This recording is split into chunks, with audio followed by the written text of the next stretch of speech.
Peter Chambers.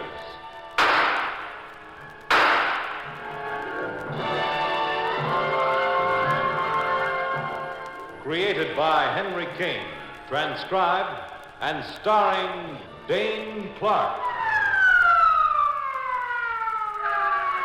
A private investigator, duly licensed and duly sworn.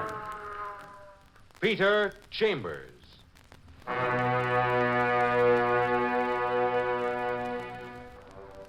You're a private eye. That's your business. Anything else? That's for laughs. It's one of those dark brown nights, dirty with rain. You're home and you're doing calisthenics with a scotch bottle.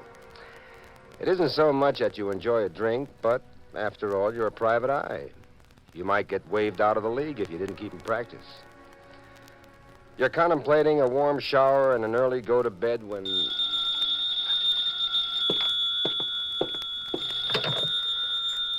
Hello? Mr. Chambers. Peter Chambers. At your service, ma'am, if it's service you want. Oh, I'm glad. I'm so glad I was able to reach you. Oh, I'm glad you're glad, lady.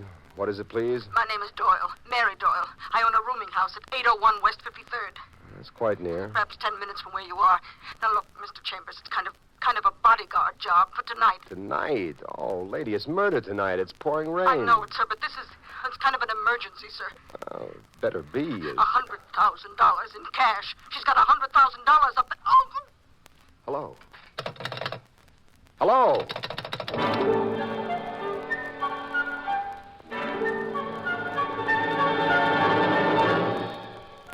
A fine night to be making a house call, but emergency, the lady said, and it certainly sounded like the emergency had bust wide open.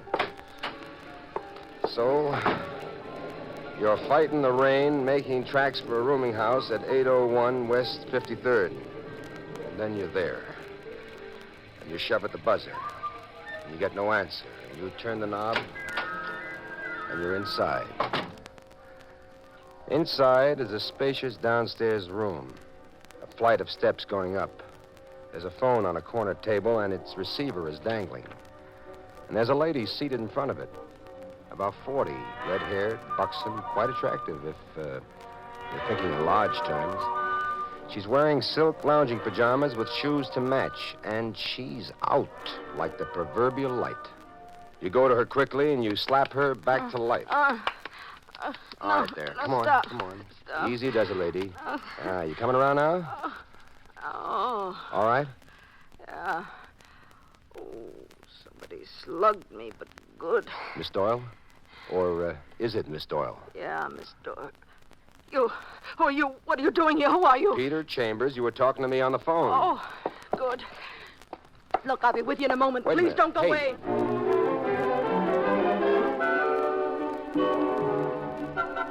Here's a new gimmick. You find an unconscious woman, and when you bring her round, she shoots off like a rocket come Mardi Gras. Well,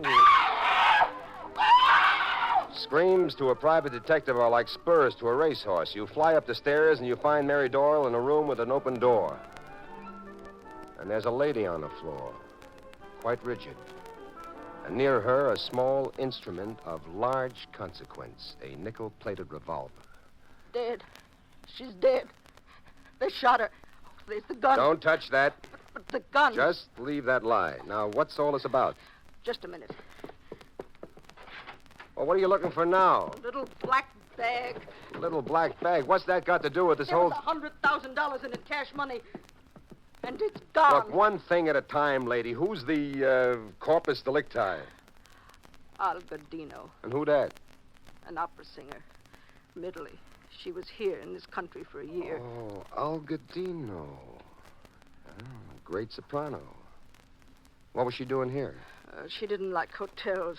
I run a very correct theatrical boarding house here. The best. Algodino. We were good friends. Look, you better go downstairs and call the cops, and you and I, we'll pick it up after that. All right. All right, sir. Whatever you say. So now you go for the gun, only you lift it with a pinky through the trigger guard. But all your careful care is wasted because there's an interruption slightly from mayhem, and the mayhem is directed at you. Get it off. All right, right, Peeper. You still got the gun. You got me with my hands up in the air. So what's our next move? What are you doing here? What kind of a boarding house is this anyway? Well, let me tell you. I'm sure I can come up with a good answer if I think about it. And now you get another interruption. But this one's of the opposite gender. She stands in the doorway, blue-eyed, red-lipped, blonde, and statuesque. And you'd be wildly interested if it weren't for a slight matter of murder. You with the gun. What's between you and Mr. Brown? Who, wants to know? My name is Joan Bradley. Well, I do a low bow, Miss Bradley, except I've got to keep the gun pointed at our friend here. At Mr. Brown? Oh, Mr. Brown to you, maybe. Bill Craig to me, a hood from Louisiana hiding out from a grand jury investigation. Mr. Brown? Just a little misunderstanding. Never mind him. Now, take a look at this, miss. Olga Dino. Very dead and very murdered. No. You live here? Yes, sir. What do you do? I'm a lady magician. Who else lives here? Mr. Brown, Olga, Ralph Hardwood, me, and Miss Doyle. That all in the entire house? It's being renovated. Well, that's all she could accommodate at this time. Okay. Now, my name is Peter Chambers, and right now I'm in charge here. Yes, Mr. Chambers. Is Ralph Hardwood at home? Well, yes, he is. All right, then, my dear lady magician. A favor, please. Yes? Make yourself disappear. And tell Mr. Hardwood to stay in his room, and you stay in yours. We'll come to you in due course. All right, sir, if you say so.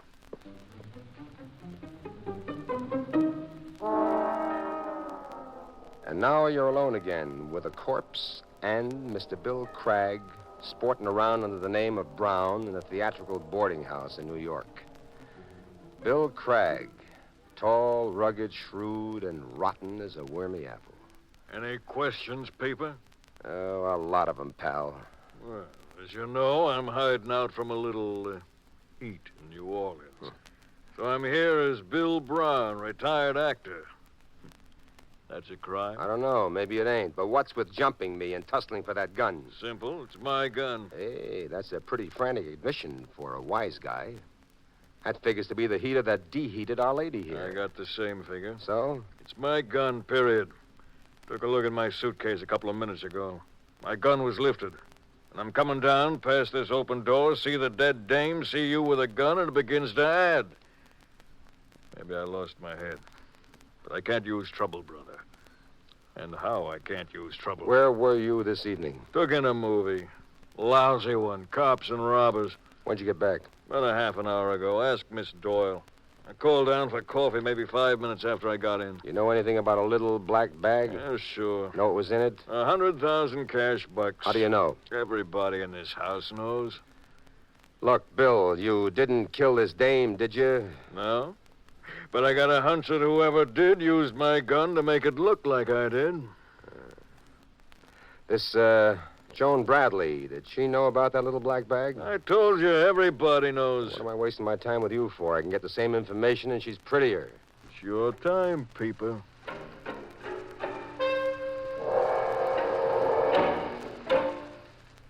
You get Bill Craig back to his room, admonish him that a run-out powder would be a clean admission of guilt, and then you mosey along to Miss Joan Bradley, who keeps growing on you by leaps and bounds. Come in, Mr. Chambers. Make yourself at home. Hey, you're awfully pretty. I wish I had the time. So do I. Really? Well, you're sort of pretty yourself. Well, let's make a date then. For when? As soon as this thing is over. You twisted my arm, Mr. Chambers. I sort of like the way you twist arms. Okay, then, let's get back to cases. What's with a little black bag? Oh, well, we were talking about it at dinner today, all of us. Where? Here, downstairs. Miss Doyle was serving. All right. Let's have it, huh? Well, it begins with Olga Dino. Fine, sweet woman. About how old? Oh, about 45. She had $100,000 in a vault, and tomorrow morning at 9, she was taking the ship to return to Italy. They were going to be married on board ship. They?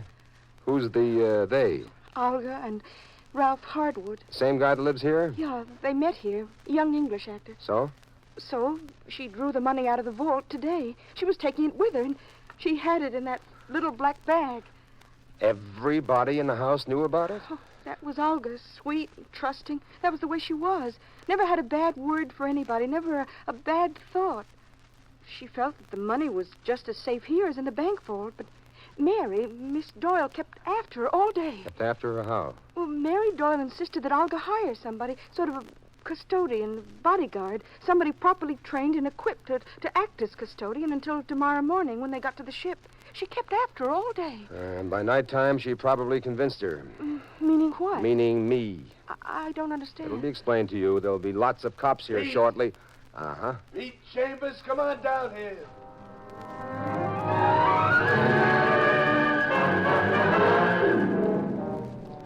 Downstairs, the place is crawling with cops.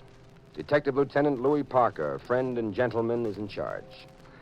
Louis is involved in the interrogation of Miss Mary Doyle and a fine-looking young man who turns out to be Ralph Harwood. You turn the gun over to Louis, and you bring him up to date on your end of the affair, and then he returns to his questioning. Well, two things we got established definitely. The dame is dead, and that bag of loot ain't in the house. That's definite. Now, you, Hardwood. Yes, Lieutenant. That Olga Dino was 15 years older than you. Was it love or was it money? Love, Lieutenant. Was the dame 15 years older than you? Oh, she was younger than any of us, Lieutenant. All right, with the lieutenant. Let's not make with the metaphors, huh? Were you out of the house tonight? Yes, Lieutenant. I was visiting my sister. Got back about 3/4 of an hour ago. After the rain started? Yes, sir, after the rain started. Miss Doyle, Yes, Lieutenant. what about that Joan Bradley? Was she out too? She was at a rehearsal. She returned about 15 minutes before I called Mr. Chambers. Everybody was out in the rain tonight, huh? Except me. You sure there were no strangers around here? Very sure. I wasn't out of the house for a minute. Cassidy, get the rest of them down here. Well, soon the whole quorum will be gathered. Pete, come over here. Huh? You and me alone. So, what do you make of it? I don't make a thing yet, Lieutenant. Crazy artists carrying their loot in a bag, begging to get knocked off. It figures that Bill Craig's gun was a weapon. No, I'm sure of that. 3 bullets out of the gun, 3 in the dame, but he's already produced a license for it, so don't give us no office to hold him. Yet. You think he'd kill for 100 G's? You know, he's pretty much of a big shot. Never tell with them. Any of them. Well, how do you make it? Well, the facts we've got, Mary Doyle is calling you. But somebody doesn't want a bodyguard around. So she gets conked on the cranium, put out of commission, then that Olga gets knocked off and the bag of loot is stolen. Gets taken out of the house. Our murderer returns before Miss Doyle recovers consciousness, joins the rest of the boys and the girls. Yep. Then you show up and the deal busts wide open. There's the rest of them. Yeah. Let me go and make a speech. Speech away, Lieutenant. Well, all right, ladies and gentlemen, I'm going downtown to the lab to see what the science boys may have dug out for me, but my cops stay here. Is that understood? Yeah, sure. Surely. Yes, Lieutenant. All right, nobody leaves. It's clear? What about me, Lieutenant? Sooner you leave, the less trouble we're likely to get into. Now, Lieutenant, you're beginning to sound like a lieutenant. No objection to my moseying around a little, is there? No objection, provided you report your findings to Papa, and I'm Papa. Yes, sir, Papa. Well, bye now, everybody. Try to act like good little murderers. Well, now, the first step in the moseying around department. Anybody hear the shot? Oh, that would have been quite impossible, Mr. Chambers. How do you know my name? Miss Doyle told me. Now, let Miss Doyle tell the rest. Why would it be impossible to hear a shot, Miss Doyle? Because I've been soundproofing the house. It's a theatrical boarding house, you Yes, see. yes. Step number 2. Are all of you dressed as you've been dressed, say, for the last couple of hours? Well, yes, of course. Of course we are. Good. Now, step number 3. Get your shoes off. All of you. Oh, really? Now, look here, old man. It's a rather high-handed procedure, don't you think? Shoes off, all of you. Under the supervision of the good officer here, Mr. Cassidy. Now, come on. Off there. And lay them there on the table. Good, that's good. Very good. And what now, sir? And now you all go upstairs, each of you to your respective room. Come on. Off you go, my barefooted brigade. Come on, let's go. Really, a most high-handed procedure.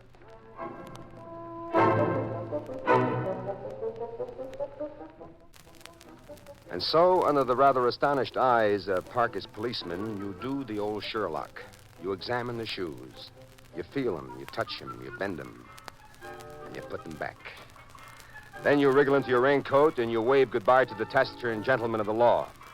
See you around, fellas. And remember the lieutenant's orders. Nobody comes, nobody goes, except me. And now you're walking in the rain, trying to think. An idea is beginning to glimmer in your mind, and you're waiting for it to catch fire. Then a block away, you see a subway station, and a fire in your head has started.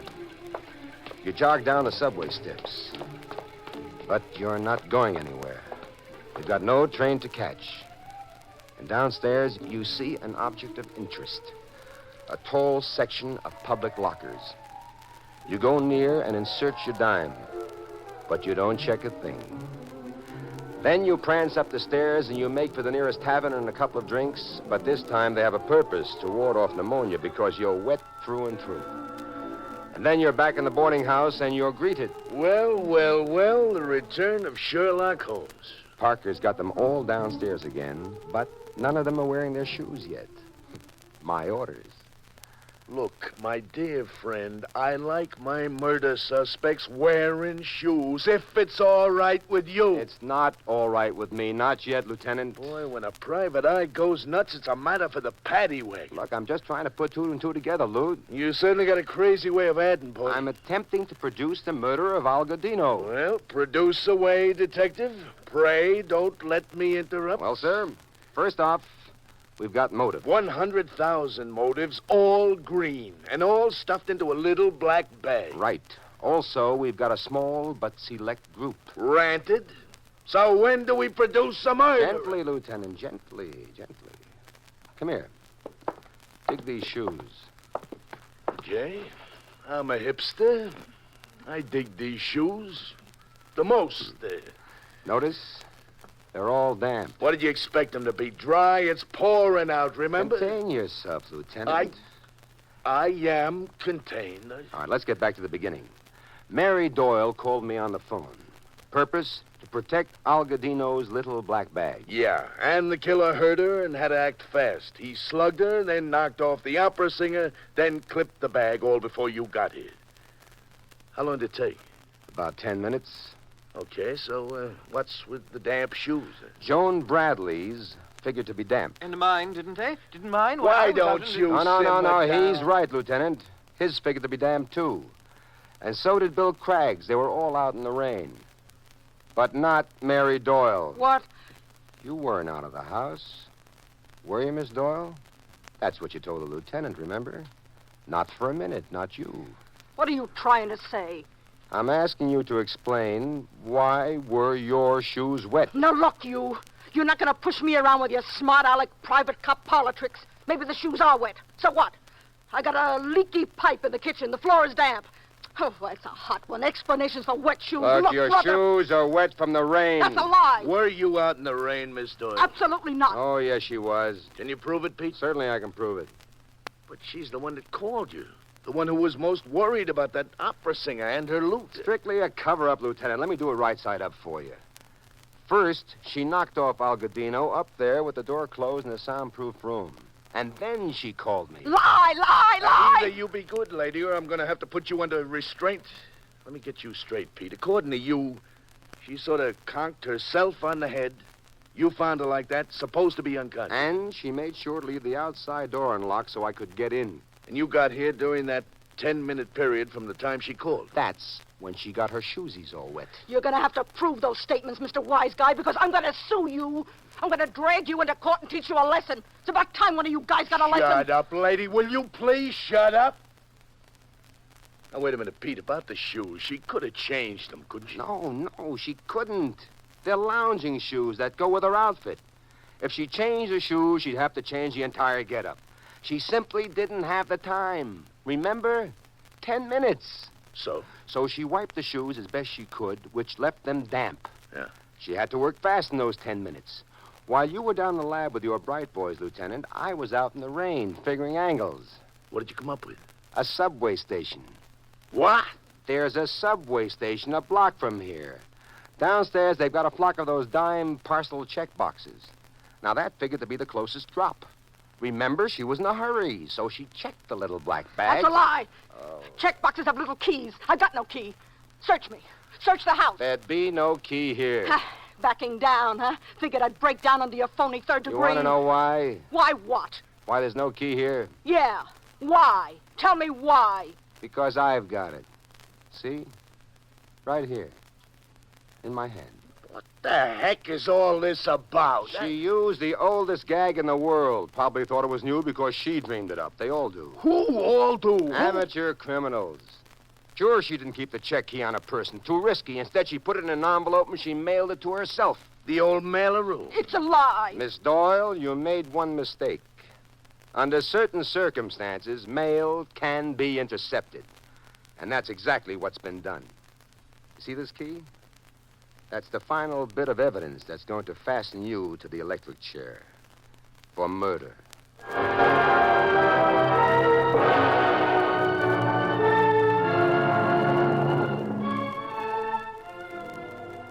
The rest is easy. A bit of expert prodding from Parker, and she breaks down, and they cart her away.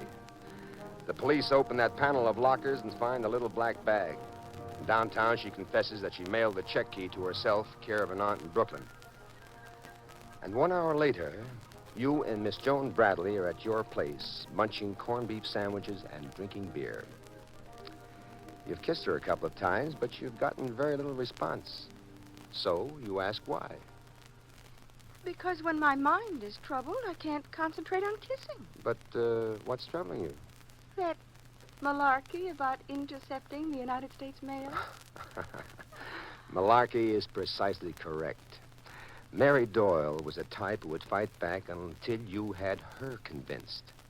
Even if they found the bag in that locker, they still have to tie it up with her. So, I had to dream up a ruse to convince her.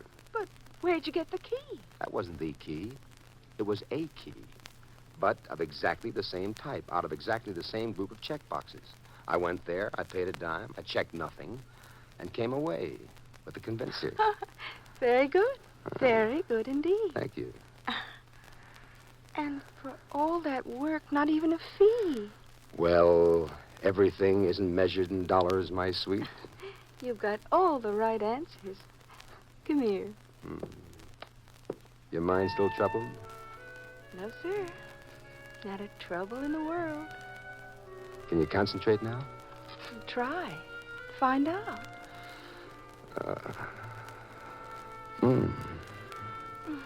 Pete, there's one more Quiet, thing. please.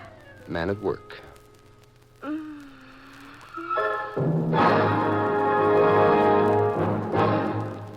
And there you've had Crime and Peter Chambers.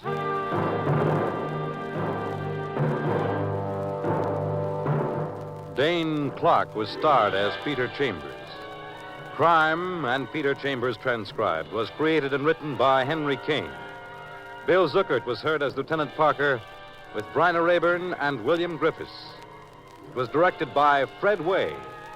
And this is Fred Collins inviting you to tune in next week, same time, same station, for Dane Clark in Crime and Peter Chambers.